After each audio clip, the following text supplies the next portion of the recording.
ನಮಸ್ಕಾರ. ಫ್ರೀಡಂ 19 ಸುದ್ದಿವಾಹಿನಿಗೆ ಸ್ವಾಗತ. ಇಂದಿನ ಮುಖ್ಯ ಸುದ್ದಿಗಳತ್ತ ಗಮನ ಹರಿಸೋಣ.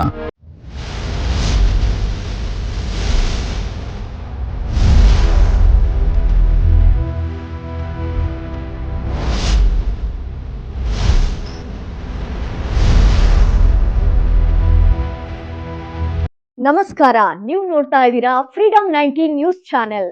ನಿಖರ ಮತ್ತು ಪರಿಶೀಲಿತ ನಿರಂತರ ಸುದ್ದಿಗಳನ್ನ ಜವಾಬ್ದಾರಿಯುತವಾಗಿ ತಲುಪಿಸುವಂತ ವಿಶ್ವಾಸಾರ್ಹ ಸುದ್ದಿ ವೇದಿಕೆ ಫ್ರೀಡಂ 19 ನ್ಯೂಸ್ ಚಾನೆಲ್ಗೆ ತಮಗೆಲ್ಲರಿಗೂ ಆತ್ಮೀಯವಾದಂತಹ ಸ್ವಾಗತ.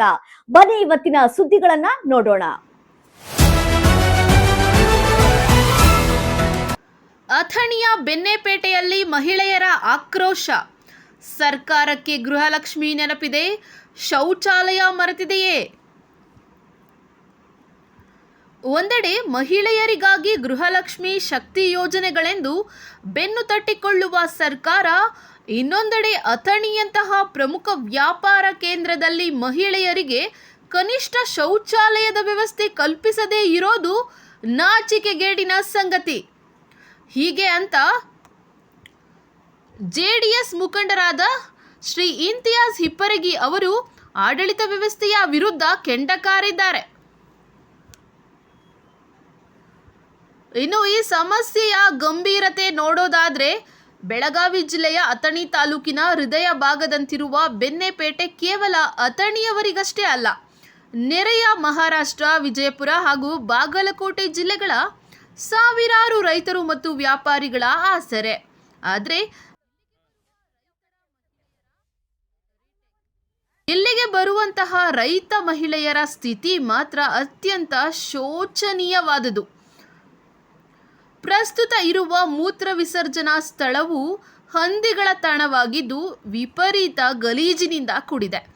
ಮಹಿಳೆಯರು ಅಲ್ಲಿಗೆ ಹೋಗೋದಿರಲಿ, ನಿಲ್ಲೋಕ್ಕೂ ಕೂಡ ಸಾಧ್ಯವಾಗದೇ ಇರುವಂತಹ ಸ್ಥಿತಿ ಇದೆ. ಈ ಬಗ್ಗೆ ಹಲವಾರು ಬಾರಿ ಪತ್ರಿಕೆಗಳಲ್ಲಿ ವರದಿಯಾದರೂ ಕೂಡ ಸಾರ್ವಜನಿಕರು ಮನವಿ ಸಲ್ಲಿಸಿದ್ರೂ ಅಧಿಕಾರಿಗಳು ಮಾತ್ರ ಕುಂಭಕರ್ಣನ ನಿದ್ರೆಗೆ ಜಾರಿದ್ದಾರೆ. ಇನ್ನು ಇಂತಿಯಾಜ್ ಹಿಪ್ಪರಗಿ ಅವರ ನೇರ ಪ್ರಶ್ನೆ ಏನು ಅಂದರೆ, ಸಾವಿರಾರು ರೂಪಾಯಿಗಳನ್ನು ಮಹಿಳೆಯರ ಖಾತೆಗೆ ಹಾಕುವ ಸರ್ಕಾರಕ್ಕೆ ಅವರ ಘನತೆ ಮತ್ತು ಆರೋಗ್ಯ ಕಾಪಾಡೋದಕ್ಕೆ ಒಂದು ಹೈಟೆಕ್ ಶೌಚಾಲಯ ನಿರ್ಮಿಸೋಕೆ ಸಾಧ್ಯ ಇಲ್ವೇ? ಮಹಿಳೆಯರ ಹೆಸರಿನಲ್ಲಿ ರಾಜಕೀಯ ಮಾಡುವ ಜನಪ್ರತಿನಿಧಿಗಳು ಈ ನರಕ ಸದೃಶ ವ್ಯವಸ್ಥೆಯನ್ನು ಒಮ್ಮೆ ಬಂದು ನೋಡಲಿ. ಇನ್ನು ಈ ವಿಚಾರವಾಗಿ ಪ್ರಮುಖ ಬೇಡಿಕೆಗಳು ಏನು ಅಂದರೆ, ಬೆಣ್ಣೆಪೇಟೆಯಲ್ಲಿ ತಕ್ಷಣವೇ ಮಹಿಳೆಯರಿಗಾಗಿ ಸುಸಜ್ಜಿತ ಹಾಗೂ ಸ್ವಚ್ಛವಾದ ಹೈಟೆಕ್ ಶೌಚಾಲಯ ನಿರ್ಮಿಸಬೇಕು. ದೂರದ ಊರುಗಳಿಂದ ಬರುವಂತಹ ರೈತ ಮಹಿಳೆಯರ ಹಿತದೃಷ್ಟಿಯಿಂದ ನಿರಂತರ ನೀರಿನ ವ್ಯವಸ್ಥೆ ಕಲ್ಪಿಸಬೇಕು. ನಿರ್ಲಕ್ಷ್ಯ ವಹಿಸುವ ಅಧಿಕಾರಿಗಳ ಮೇಲೆ ಕಠಿಣ ಕ್ರಮವನ್ನು ಜರುಗಿಸಬೇಕು. ಎಚ್ಚರಿಕೆ ಏನು ಅಂದರೆ, ಒಂದು ವೇಳೆ ಅಧಿಕಾರಿಗಳು ಮತ್ತು ಜನಪ್ರತಿನಿಧಿಗಳು ಈಗಲೂ ಕೂಡ ಎಚ್ಚೆತ್ತುಕೊಳ್ಳದೇ ಇದ್ದರೆ ಮುಂದಿನ ದಿನಗಳಲ್ಲಿ ಮಹಿಳೆಯರನ್ನು ಸಂಘಟಿಸಿ ಉಗ್ರ ಹೋರಾಟ ಹಮ್ಮಿಕೊಳ್ಳಲಾಗುತ್ತೆ ಅಂತ ಶ್ರೀ ಇಂತಿಯಾಜ್ ಹಿಪ್ಪರಗಿ ಅವರು ಎಚ್ಚರಿಸಿದ್ದಾರೆ. ವರದಿ ಗೌಸ್ ಸನದಿ, ಫ್ರೀಡಂ 19 ನ್ಯೂಸ್, ಬೆಳಗಾವಿ. ನಾಲ್ಕು ಕಟ್ಟಿರಿ ಗಂಡಸರ್ದು ಯಾವ ಕಡೆ ಹೆಂಗಸರ್ದು ಯಾವ ಕಡ್ರಿ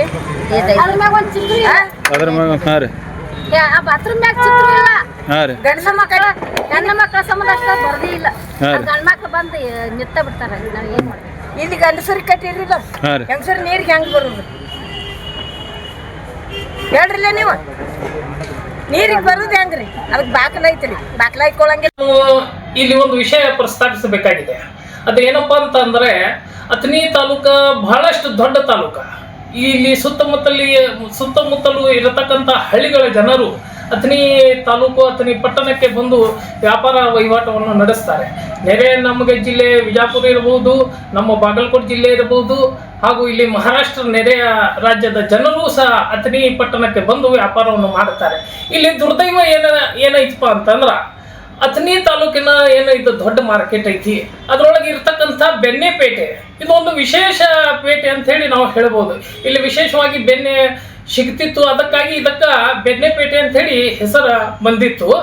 ಇಲ್ಲಿ ಏನಾಗೈತಪ್ಪ ಅಂತಂದ್ರ ಏನು ಮಹಿಳೆಯರು ಬರ್ತಾರೆ ವ್ಯಾಪಾರಕ್ಕಾಗಿ, ರೈತ ಮಹಿಳೆಯರು ಬರ್ತಾರೆ ವ್ಯಾಪಾರಕ್ಕಾಗಿ, ಆ ನೆರೆಹೊರೆಯ ಏನು ಮಹಿಳೆಯರು ಬರ್ತಾರೆ ಅವರಿಗೆ ಮೂತ್ರ ವಿಸರ್ಜನೆ ಮಾಡಲಿಕ್ಕೆ ಇಲ್ಲಿ ಅವಕಾಶ ಯಾವುದೇ ಸ್ಥಳ ಇಲ್ಲ.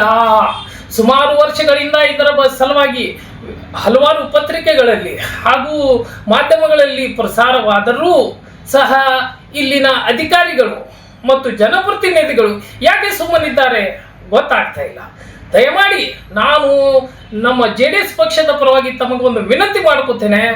ಏನು ಮಹಿಳೆಯರಿಗೆ ಸಲುವಾಗಿ ಏನು ನೀವು ಈ ಗೃಹಲಕ್ಷ್ಮಿ ಕೊಡ್ತೀರಿ 2 ಲಕ್ಷ ರೂಪಾಯಿ, ಬಸ್ ಫ್ರೀ ಕೊಡ್ತೀರಿ, ಮೂತ್ರ ವಿಸರ್ಜನೆ ಮಾಡ್ಲಿಕ್ಕೆ ಅವ್ರಿಗೆ ಯಾಕೆ ಅವಕಾಶ ಮಾಡಿ ಕೊಡುವುದಿಲ್ಲ?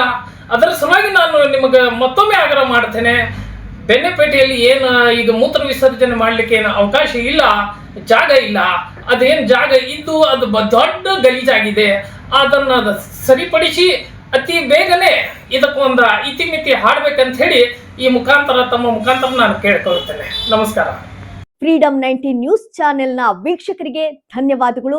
ಮತ್ತೆ ಭೇಟಿಯಾಗೋಣ ಮುಂದಿನ ಸುದ್ದಿಗಳೊಂದಿಗೆ. ನಮಸ್ಕಾರ.